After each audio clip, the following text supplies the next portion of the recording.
Гималаи. В переводе с санскрита «обитель снегов». Высочайшая горная система Земли.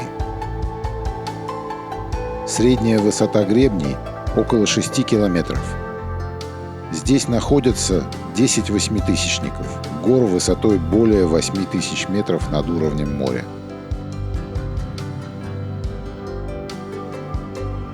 Именно здесь, в скалистых горах, обитает голубой баран, по латыни псеудоис, парнокопытное из семейства палорогих. Он сочетает в себе одновременно внешние признаки баранов и козлов, поэтому и относится к роду псеудоис, что означает «ложный баран». Голубым этот серо-коричневый баран называется потому, что новорожденные ягнята определенное время имеют шкуру с голубым оттенком. Его также называют нахур, бхарал и куку-яман. В октябре 2018 года мы отправились на охоту на голубого барана и гималайского тара с известными охотниками, членами Российского клуба горных охотников Виктором и Алексеем Ким. Из Москвы в Катманду мы добрались самолетом катарских авиалиний через Доху, Катар.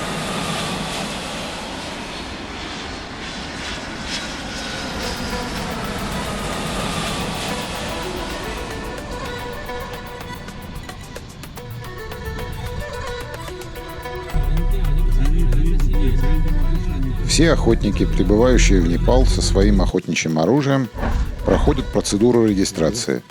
Сначала на таможне в аэропорту, а потом в департаменте внутренних дел, уже в самом Катманду.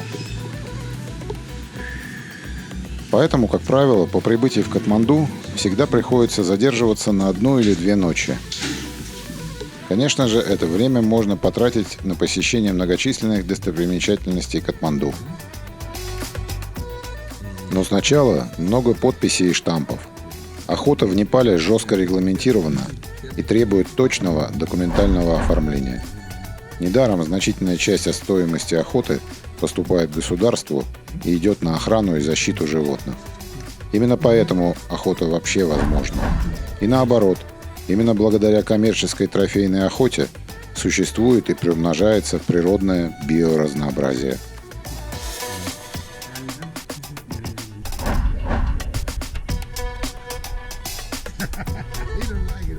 В первый день мы посетили храм обезьян, так называемый, по-настоящему называется храм Суен-Гунат. И вот так вот, поднявшись по лестнице, можно прийти в место, где образовался Катманду. Тут была построена 2800 лет назад первая ступа буддистская, которая имеет определенное значение для всех буддистов в форме лотоса. По преданию, здесь было большое озеро, вся долина была покрыта водой, и только в этом месте возвышался красивейший лотос. Вот в память об этом буддисты построили статую, ступу, храм Суен-Гунат.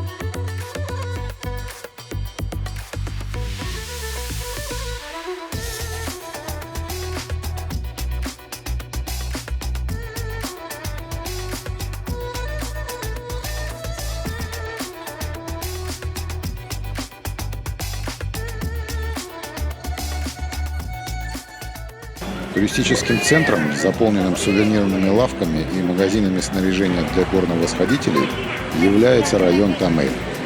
Здесь можно приобрести различные сувениры. Ножи горного непальского спецназа «Горка», они называются кукури, и традиционные изделия из непальского и пакистанского шелка, и различное снаряжение для похода в горы.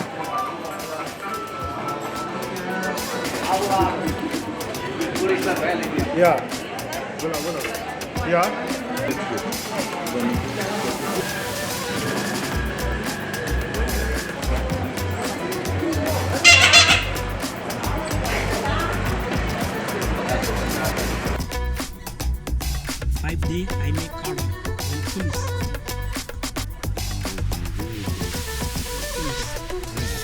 Five day I make carbon tools. This is the copy. Рано утром на третий день мы выдвинулись в аэропорт для регистрации на вертолетный перелет в район Охоты. Перед полетом весь багаж и даже сами пассажиры взвешиваются. И это имеет особое значение. Так как воздух на высотах более 4000 метров сильно разряжен, то несущая способность винтов вертолета сильно падает. Чуть переберешь вес и не сможешь перевалить горную гряду. Летим, долетаем до Дарпатана. Идем вот сюда, к реке Давалгири. 2 дня. А вот здесь находится гряда Анапурна с 3 вершинами, 8000-ник один из них. И также вот он, Мачапуча, это Фиштейл, священная гора. В сделанной вертолетной компанией рекламной продукции используют фотографии с нашими известными охотниками, что уже очень приятно.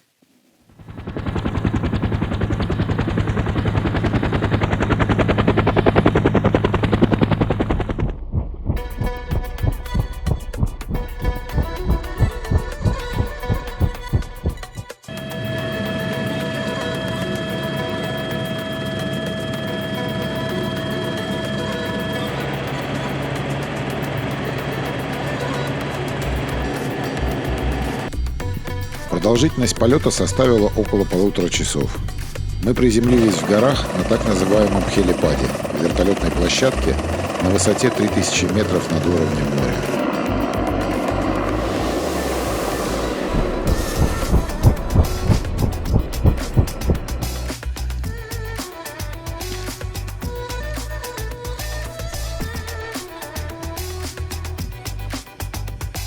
После непродолжительного трекинга по живописным лесным ущельям к исходу дня мы добрались в горную деревушку Дуле, которая служит отправной точкой для дальнейшего похода в горы.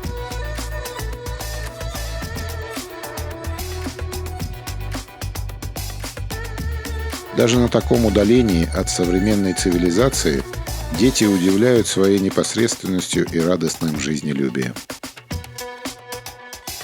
За ужином мы начали готовиться к завтрашней пристрелке. Очень важно, чтобы было ровно 3 сантиметра. Little bit. No. Итальяниш, паста, американиш, фастфуд. No.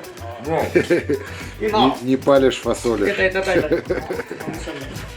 В ближайшие несколько дней нас ждал длительный трекинг более 20 километров в одну сторону до места охоты на голубого барана.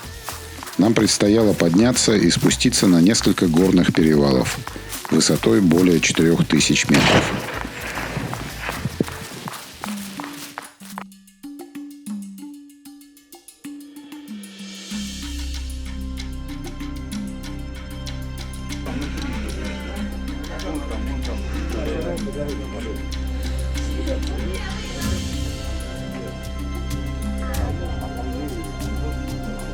Рано утром мы произвели пристрелку оружия. Как говорится, как запряжешь, так и поедешь.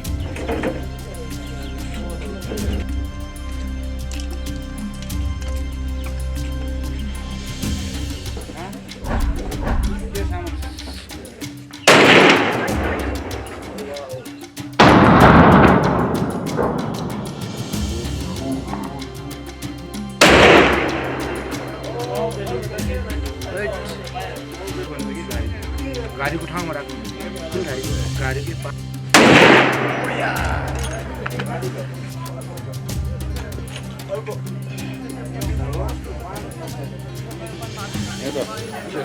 Там точно вода есть. Ага. То есть оттуда километров 5 дойти. Понял. В помощь нам мы взяли пару местных лошадей пони. Хотя, в принципе, практически ими не пользовались.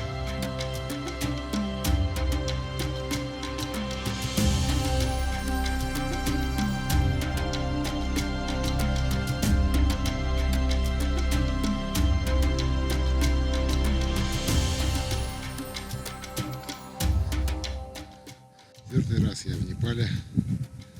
И вам должен сказать, это самая красивая горная страна на свете. Кто не верит, посмотрите на это.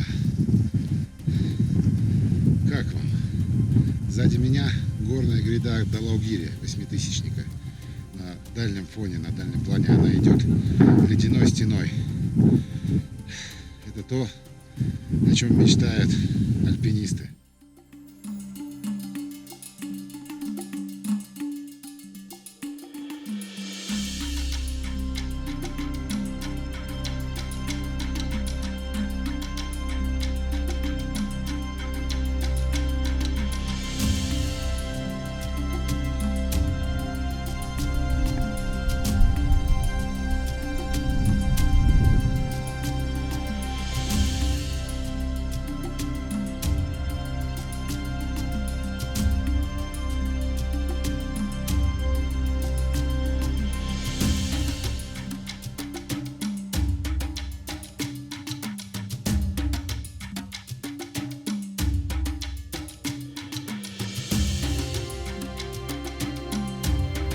На протяжении всего похода удивляла невероятная выносливость местных шерпов, помощников, которые несли весь багаж, оборудование лагеря и питание.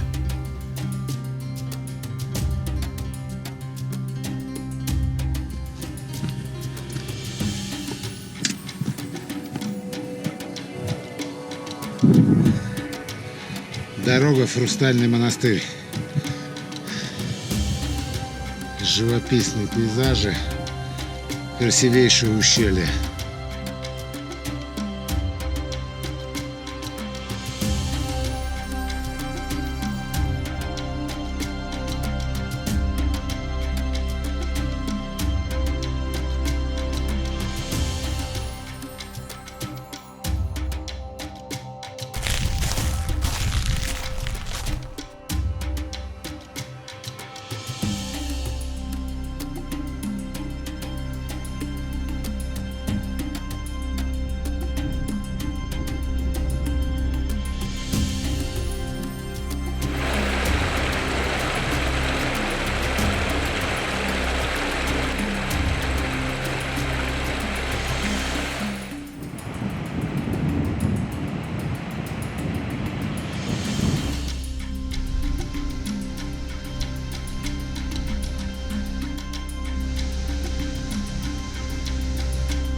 Под конец дня, пройдя около 16 километров, мы разбили лагерь у подножья перевала, который нам предстояло преодолеть на следующий день.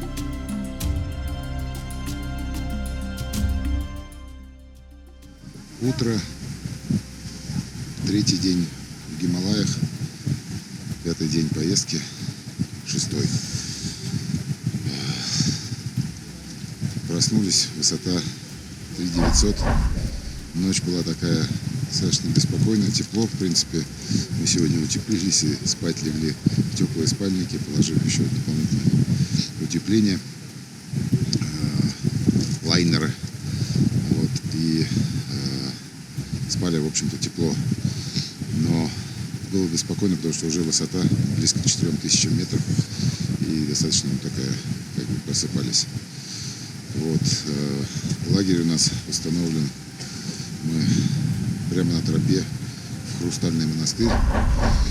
Вот отсюда мы уже уходим в горы на охоту, делимся. Пойдем, одна группа пойдет на голубого барана и тара, вторая группа только на тара. К сожалению, только одна лицензия на голубого барана. Вот. Солнышко восходит, появится, как только упадет на нас, и уже будет тепло. А пока что прохладно. Вокруг уже лед и снег. Вот. Одна дорога, вот эта тропа сзади, она как раз и ведет на Хрустальный монастырь. Мы пойдем сюда, в эту сторону, а Хрустальный монастырь в другую сторону. Было бы немножечко побольше времени, сходили бы в Хрустальный монастырь. Очень интересно.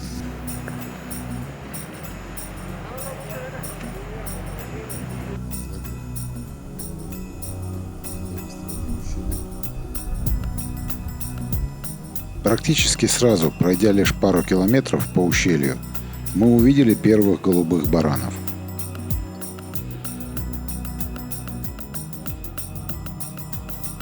Но мы лишь полюбовались ими и продолжили наш нелегкий путь дальше, к месту нашей охоты.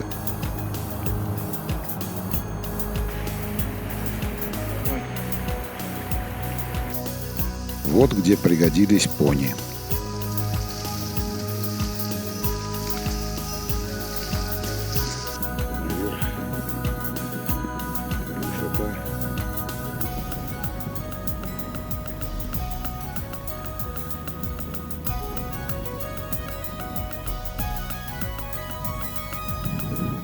Высота 440. Мы поднялись на перевал. Дальше будем охотиться вот в этой долине. Надо сейчас потихонечку спускаться и смотреть по сторонам.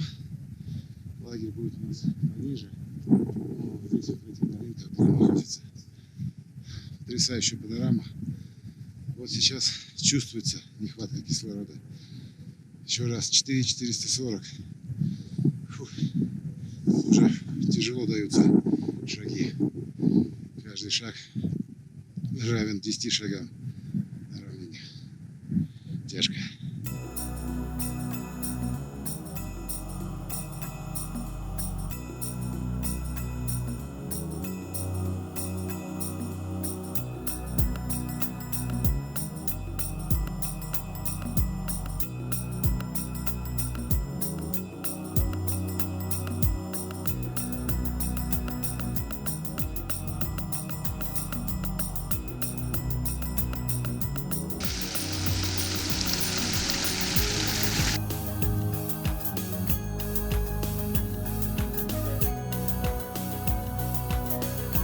Так подошел к концу следующий день. Рано утром, поднявшись еще в темноте, мы выдвинулись в путь, надеясь на рассвете увидеть баранов. Ведь, как и все горные копытные, бараны, как правило, пасутся именно рано утром, а значит, их проще обнаружить, когда они находятся внизу горы, на покрытых травой склонах.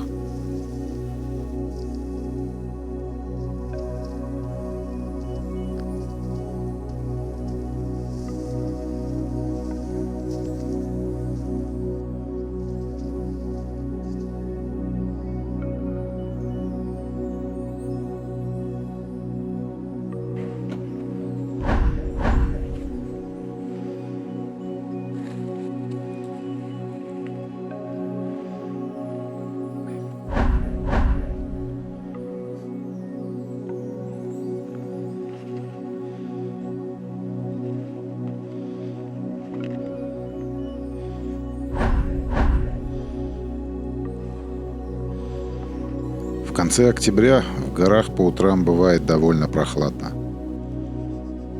Но все ничего, когда терпение вознаграждается, и ты видишь, наконец, баранов.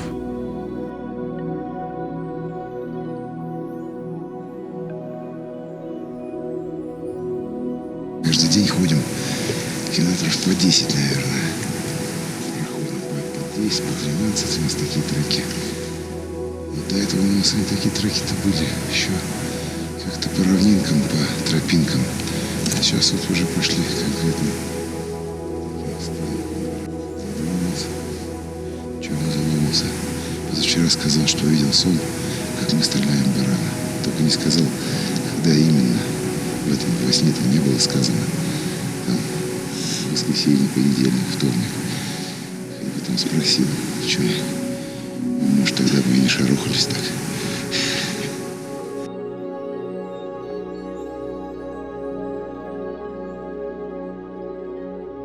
Мы долго наблюдали за этой группой довольно больших самцов. Но так как, по словам проводников, у нас уже не хватало времени, чтобы добраться до них сегодня, мы решили просто понаблюдать, куда они уйдут, чтобы на следующий день выследить их снова и, возможно, подобраться ближе.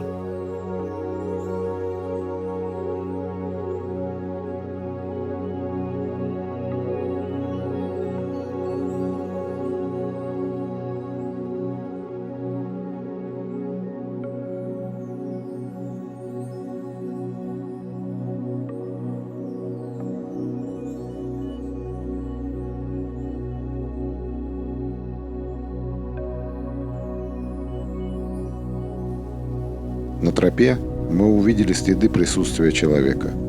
Кто-то выстрогал из дерева вот такого идола женского пола.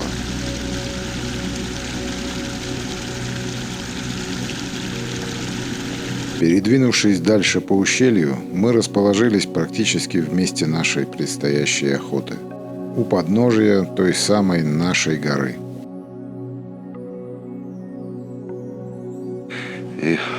Романтический ужин при костре на вершине горы, наблюдая закат в Гималаях. Виктор Николаевич.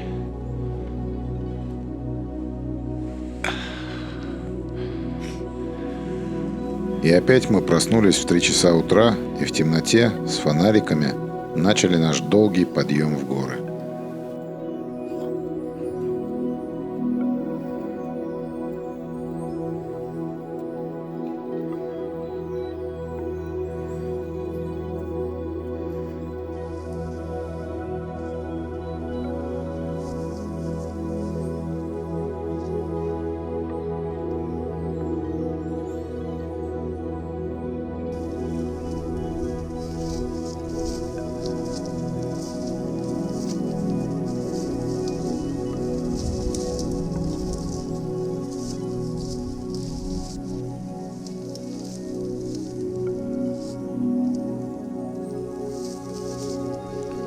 Манерат опять обнаружил группу из 8 баранов.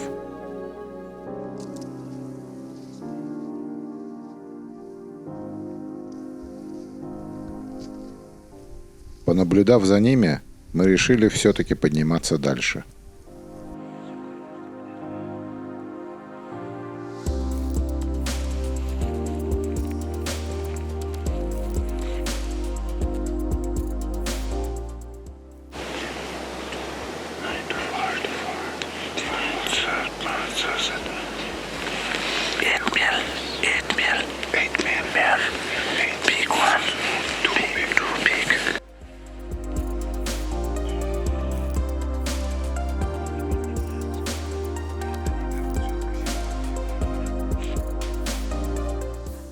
Продвигаясь дальше, мы наткнулись на несколько групп самок, овец с молодняком.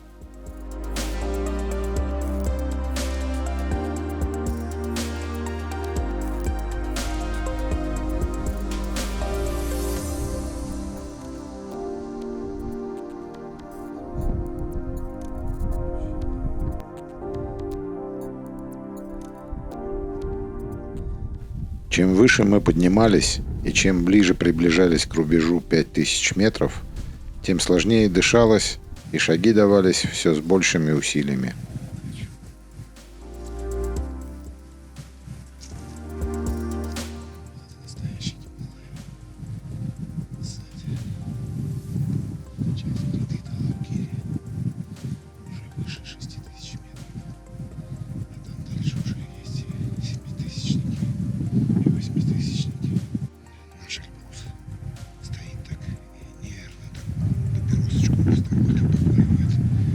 Что делать? Эльбрус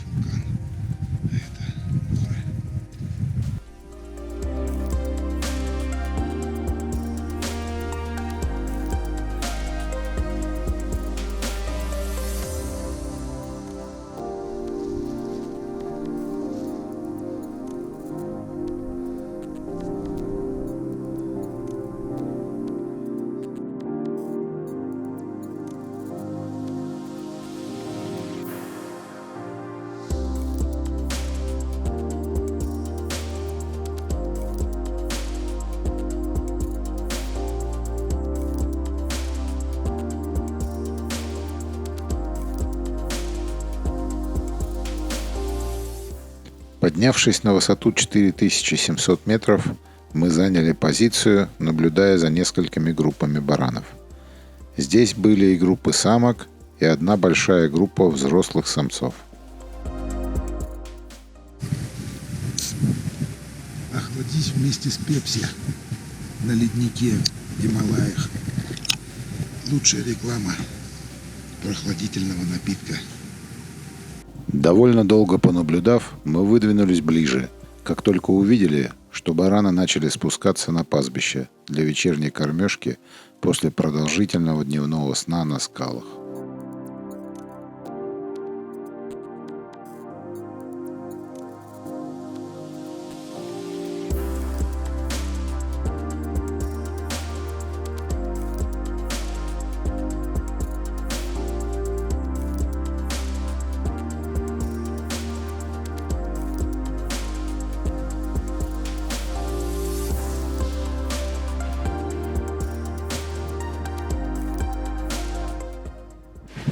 Там один темный такой хороший. Один такой темный хороший. Они где сейчас? Они сейчас вот видят эта трава. Они...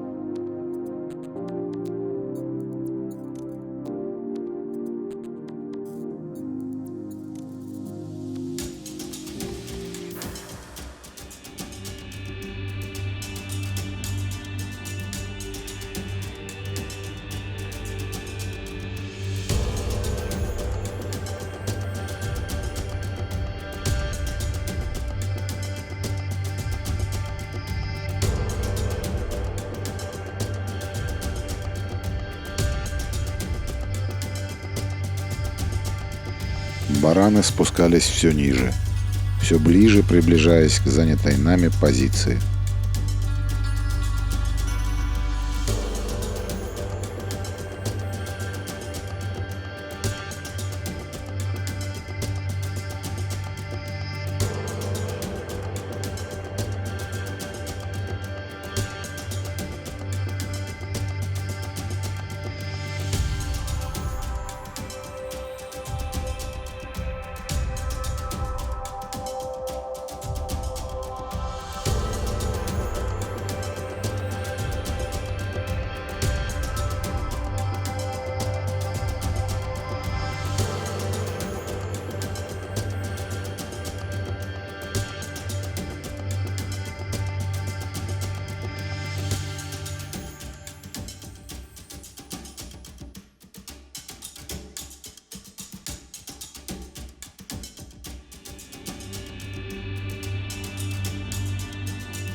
Нижнего стреляю.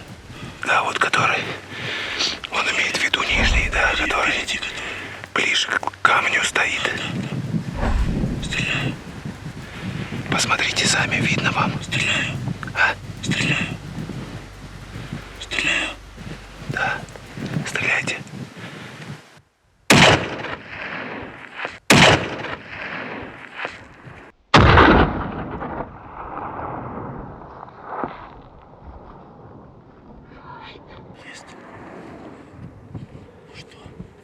Okay, good shot, good shot, good. Good. Good target. Okay. Okay, good. Окей. Congratulations. Бежит или чего? Все, упал уже, все лежит. Поздравляю. Ура! Молодцы. Very good. Good shot. Very good shot. Very good. Fantastic. Ой, лежит, конечно. Не видели? Он побежал и все, и упал. Не верится. Ай-яй-яй-яй-яй. Вот это класс. Супер. Поздравляю. Четвером. Вот это вообще супер охота. Все выдержали. Эй! I'm very happy.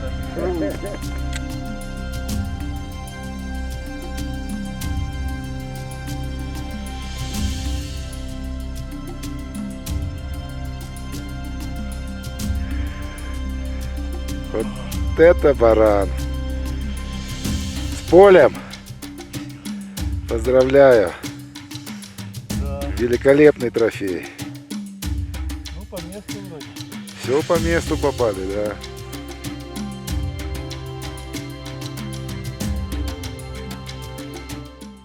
Четвертый день в Гималаях, трекинг, каждый день по 10-15, даже у нас, по-моему, 16 километров был. Вот, но сегодня самый тяжелый, пожалуй, день был. Мы сегодня встали в 3 утра, в 3:30, в 4 вышли. Перепад высот у нас был, мы поднялись на 950 метров с 3750 метров, где у нас лагерь находится, и до 4700 метров. Даже чуть выше, когда стреляли, по-моему, было 4750 уже. Вот. Долго выслеживали, шли, видели разные группы самок, молодых баранов. Вот, но больших никак не могли наткнуться. День назад мы видели группу больших баранов, которые от нас убежали за горизонт. Мы не стали их преследовать, потому что нужно было спускаться, потом подниматься. Непонятно. Ну, слава богу, потому что сегодня мы увидели, что подняться там совсем непросто было. Вот, но в итоге мы все-таки поднялись. Эти 950 метров. Еле-еле, да, ну, увидели этих баранов, лежащих, отдыхающих. Пришлось выжидать долго, пока они не стали спускаться, пастись вечером. Вот, и, ну, тут недюжее терпение требовалось. И холодно было, и мерзли, и подходили, и на карачках. Ну, вот, и после этого, ну, вот такая награда великолепная. На 400 метров с углом, по-моему, даже больше получается было, да, метров? 420. 420, но был угол, и, соответственно, ну, 400 метров ровно. Точный выстрел, один выстрел в цель, и добыт великолепный трофей голубого барана. 15 лет мы посчитали. Боец, стесанные тут вот рога, очень красивые. Вот, и, ну, просто замечательный трофей. Мне высказывали мнение, что охота в Непале легкая охота, но перед отлетом ребята сказали, нет, это одна из самых тяжелых охот. Так оно и оказалось, потому что много нужно было подниматься вверх, вот, и по километражу, и по высоте. Но благодаря терпению нашей группы, половина из них больные, кашляют, но они с честью выдержали все испытания, создали максимум комфорта, максимум удобства, максимум условий для того, чтобы можно было выстрелить на приемлемой дистанции. Вот, и в результате, значит, такой вот трофей. Все благодаря Максиму Воробьеву, который организовал, вселил в меня оптимизм. Спасибо вам большое, Максим. Спасибо вам, Виктор Николаевич. Спасибо. Честь Спасибо. быть на охоте с таким охотником, как вы. Спасибо большое. Вот, и, ну, надеюсь, это не последнее наше видео Будем с продолжать добычей. историю. Мы будем продолжать. У нас не оканчивается охота. Завтра мы спускаемся пониже и будем искать Тара. Тара. Все, Хорошо.